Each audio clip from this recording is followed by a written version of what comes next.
साध संगत जी, प्रेम से कहना धन निरंकार जी। एक नई साखी के साथ स्वागत है आप सभी का आपके ही अपने चैनल पर। आज की साखी का विषय है विश्वास और प्रेम। तो चलिए सुनते हैं आज की ये साखी। साध संगत जी, धीरज एक शांत स्वभाव का लड़का था। वो किराए के एक छोटे से घर में अपनी पत्नी विद्या के साथ रहता था। पिछले 4 सालों से धीरज एक कंपनी में काम कर रहा था और अभी तक एक बार भी उसका वेतन नहीं बढ़ा था।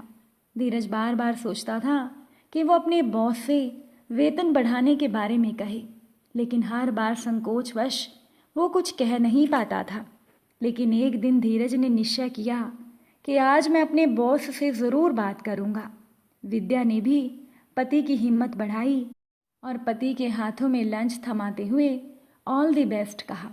ऑफिस पहुंचकर धीरज ने सही मौका देखते हुए अपने बॉस से अपने दिल की बात कह डाली। कंपनी के बॉस ने मुस्कुराते हुए कहा, बिल्कुल धीरज, कुछ दिन पहले ही हुई मीटिंग में हमने ये तय किया था कि इस बार तुम्हारा वेतन 40% बढ़ा दिया जाएगा। हम तुम्हें इस बारे में बताने ही वाले थे। हमारी कंपनी तुम्हारे काम से बहुत खुश है और अगले महीने से तुम्हें बढ़ा हुआ वेतन ही मिलेगा। धीरज को यकीन ही नहीं हुआ कि उसके बॉस ने उसकी बात इतनी आसानी से मान ली। उसकी खुशी का ठिकाना नहीं था। ऑफिस खत्म होते ही ये खुशखबरी सुनाने के लिए वो अपनी पत्नी विद्या की मनपसंद मिठाई खरीदकर घर के लिए निकल पड़ा। विद्या भी अपने पति का इंतजार कर रही थी। दूर से देखकर ही वो समझ गई थी कि धीरज का वेतन बढ़ चुका है। उसने धीरज का स्वागत किया। धीरज अपने घर के अंदर आया। पूरा घर खुशबू से महक रहा था। विद्या ने खाने में हर वो चीज़ बनाई थी जो कि धीरज को बहुत पसंद थी और इन सब के बीच में एक सुंदर सा कार्ड रखा हुआ था। धीरज ने वो कार्ड उठाया और पढ़ना शुरू किया, जिसमें विद्या ने धीरज के लिए लिखा था, धीरज, मुझे पता था कि जो तुम चाहते हो वही होगा। तुम बहुत खुश हो। तुम्हारी इस खुशी में आज मैं सबसे ज़्यादा खुश हूँ और तुम्हारी मनपसंद चीज़ें मैंने तुम्हें यही बताने के लिए बनाई हैं कि मैं तुम पर कितना भरोसा करती हूँ। ये पढ़कर धीरज मुस्कुराया और उसने अपनी पत्नी विद्या को धन्यवाद कहा। धीरज ने विद्या को कहा, मैं अभी तुम्हारा मुंह मीठा करवाता हूँ। ये कहते हुए धीरज रसोई में प्लेट लाने के लिए चला गया। लेकिन ये क्या, जैसे ही धीरज रसोई में गया, रसोई में भी एक कार्ड पड़ा था और वो वैसा ही कार्ड था जैसा धीरज ने अभी पढ़ा था। धीरज ने वो कार्ड उठाया और पढ़ने लगा। उस कार्ड पर लिखा था, धीरज, क्या हुआ अगर तुम्हारा वेतन नहीं बढ़ा? कोई बात नहीं, मुझे पता है कि तुम्हारा काम बहुत अच्छा है। ये सब कुछ मैंने तुम्हें यही बताने के लिए किया है कि मुझे तुम पर कितना भरोसा है। ये पढ़कर धीरज की आंखों में आंसू थे। उसे ये पता चल चुका था कि उसकी पत्नी विद्या का प्यार उसकी सफलता या असफलता पर निर्भर नहीं करता। और आज धीरज का आत्मविश्वास कई गुना बढ़ चुका था। अब वो अपने वेतन बढ़ने से कहीं ज़्यादा खुश इस बात से था कि उसके पास कोई ऐसा है जो उसे किसी भी परिस्थिति में अपना सकता है। साथ संगत जी, लोगों को हमारे प्रेम, विश्वास और हमारे साथ की ज़रूरत सबसे ज़्यादा तब होती है जब वो किसी बुरे दौर से गुजर रहे होते हैं। लेकिन अक्सर हम लोग उनकी उपलब्धि में तो शामिल होते हैं, पर नाकामी में मदद करने के लिए उन्हें अकेला छोड़ देते हैं। अगर हमारे आसपास भी ऐसा कोई शख्स है जो हमें हर हाल में स्वीकार करता है, तो हम भी अपनी ज़िंदगी में कठिन से कठिन मंजिल को आसानी से पा सकते हैं। और जानते हैं उस शख्स को पाने का सबसे आसान तरीका क्या है? वो है खुद किसी और के लिए ऐसा शख्स बन जाना। इसीलिए अपनी ज़िंदगी में कुछ ऐसे रिश्ते ज़रूर बनाइए जिनके लिए आप कुछ भी करने को तैयार हो। और आप पाएंगे कि आपके पास भी कुछ ऐसे लोग हैं जिन्हें सिर्फ और सिर्फ आपसे लेना देना है, आपकी सफलता या असफलता से नहीं। और यही होती है एक मजबूत रिश्ते की पहचान। साध संगत जी, एक सेठ जी थे। उनके घर में एक गरीब आदमी काम करता था जिसका नाम था मोहनलाल। जैसे ही मोहनलाल के फ़ोन की घंटी बजी, मोहनलाल डर गया।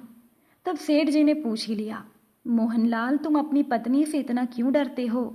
मोहनलाल बोला, मैं डरता नहीं हूँ सर, मैं उसकी कद्र करता हूँ, मैं उसका सम्मान करता हूँ।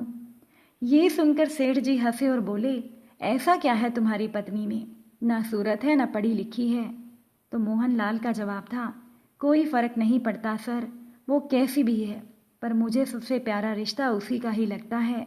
सेठ जी के मुंह से निकला, और कोई रिश्ता तेरे लिए मायने नहीं रखता। मोहनलाल ने बड़े ही इत्मीनान से जवाब दिया, सर माँ बाप रिश्तेदार नहीं होते, वो तो भगवान होते हैं, उनसे रिश्ता नहीं निभाते, उनकी तो पूजा की जाती है। भाई बहन के रिश्ते जन्मजात होते हैं, दोस्ती का रिश्ता भी मतलब का ही होता है। आपका मेरा रिश्ता भी ज़रूरत और पैसे का है सर, लेकिन पत्नी बिना किसी करीबी रिश्ते के होते हुए भी हमेशा के लिए हमारी हो जाती है, अपने सभी रिश्तों को पीछे छोड़कर, और हमारे हर सुख दुख की सहभागी बन जाती है, आखिरी सांसों तक। सेठ जी हैरानी से मोहनलाल की बातें सुन रहे थे। मोहनलाल आगे बोला, सर पत्नी अकेला रिश्ता नहीं है, बल्कि वो तो पूरे रिश्तों का भंडार है। जब वो हमारी सेवा करती है, हमारी देखभाल करती है, हमसे दुलार करती है, तो एक माँ जैसी हो जाती है। जब वो हमें ज़माने के उतार चढ़ाव से आगाह करती है और मैं अपनी सारी कमाई उसके हाथ पर रख देता हूँ, क्योंकि मैं जानता हूँ कि वो हर हाल में मेरे घर का भला करेगी, तब वो पिता जैसी होती है। जब वो हमारा ख्याल रखती है, हमसे लाड करती है, हमारी गलती पर हमें डांटती है, हमारे लिए खरीदारी करती है, तब बहन जैसी होती है। जब हमसे नई नई फरमाइश करती है, नखरे करती है, रूठती है, अपनी बात मनवाने की ज़िद करती है, तब बेटी जैसी होती है। जब हमसे सलाह करती है, मशवरा देती है, परिवार चलाने के लिए नसीहतें देती है, झगड़े करती है, तब वो एक दोस्त जैसी होती है। और जब वो सारे घर का लेन देन, खरीदारी, घर चलाने की जिम्मेदारी उठाती है, तब वो एक मालकिन जैसी होती है। और जब वो सारी दुनिया को यहाँ तक कि अपने बच्चों को भी छोड़कर हमारे पास में आ जाती है, तब वो हमारी अर्धांगिनी, हमारी प्राण और आत्मा होती है, जो अपना सब कुछ केवल हम पर न्योछावर करती है। इसलिए सर, मैं अपनी पत्नी की इज्जत करता हूँ, तो मैं क्या गलत करता हूँ। मोहनलाल की बातें सुनकर सेठ जी की आंखों में पानी आ गया। इसे कहा जाता है परिवार की सोच, रिश्तों का मूल्य, जिनसे परिवार सच में परिवार बनता है। एक पति पत्नी थे जो रोज साथ में तय समय पर एक ही ट्रेन में सफ़र करते थे। एक युवक और था, वो भी ट्रेन में सफ़र करता था। वो पति पत्नी को रोज देखता था। ट्रेन में बैठकर पति पत्नी ढेरों बातें करते, पत्नी बात करते करते स्वेटर बुनती रहती। उन दोनों की जोड़ी बहुत अच्छी थी। एक दिन जब पति पत्नी ट्रेन में नहीं आए, तो उस युवक को थोड़ा अटपटा लगा, क्योंकि उसे रोज उन दोनों को देखने की आदत हो गई थी। करीब 1 महीने तक पति पत्नी ने उस ट्रेन में सफ़र नहीं किया। युवक को लगा शायद वो कहीं बाहर गए होंगे। एक दिन युवक ने देखा कि केवल पति ही ट्रेन में सफ़र कर रहा था, साथ में पत्नी नहीं थी।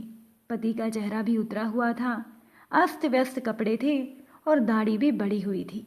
युवक से रहा नहीं गया, उसने जाकर पति से पूछ लिया, आज आपकी पत्नी साथ में नहीं है? पति ने कोई जवाब नहीं दिया। युवक ने एक बार फिर पूछा, आप इतने दिन कहाँ थे, कहीं बाहर गए थे क्या? इस बार भी पति ने कोई जवाब नहीं दिया। युवक ने एक बार फिर से पत्नी के बारे में पूछा, तो पति ने जवाब दिया, वो अब इस दुनिया में नहीं है, उसे कैंसर था।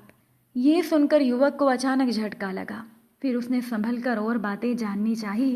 पति ने युवक से कहा कि मेरी पत्नी को लास्ट स्टेज का कैंसर था, डॉक्टर भी उम्मीद हार चुके थे। ये बात वो भी जानती थी, लेकिन उसकी एक जिद थी कि हम ज़्यादा से ज़्यादा समय साथ में बिताएं।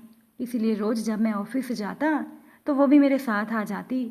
मेरे ऑफिस के नज़दीक वाले स्टेशन पर हम उतर जाते, वहाँ से मैं ऑफिस चला जाता और वो घर लौट आती थी। पिछले महीने ही उसकी मौत हुई है। इतना कहकर पति खामोश हो गया। तय स्टेशन पर पति ट्रेन से उतर गया। अचानक से युवक का ध्यान पति की स्वेटर पर पड़ा। उसने देखा ये वही स्वेटर था जो उसकी पत्नी ट्रेन में बुना करती थी, और उस स्वेटर की एक बाजू अभी भी अधूरी थी, जो शायद उसकी पत्नी बुन नहीं पाई थी। पति पत्नी का प्रेम उस स्वेटर में झलक रहा था। साथ संगत जी, पति पत्नी का रिश्ता अटूट होता है, केवल मौत ही उन्हें अलग कर सकती है। पत्नी अपने पति का हर सुख दुख में साथ देती है, तो पति भी पत्नी को दुनिया की हर एक खुशी देना चाहता है। यही इस रिश्ते का सबसे खूबसूरत एहसास है। इसीलिए साथ रहते हुए खुशी खुशी जीवन बिताएं। अगर आज की ये साखी आपको अच्छी लगी हो तो वीडियो को शेयर ज़रूर कीजिएगा। आप सभी से फिर मुलाकात होगी नई साखी के साथ। साथ संगत जी, प्यार से कहना। धन निरंकार जी।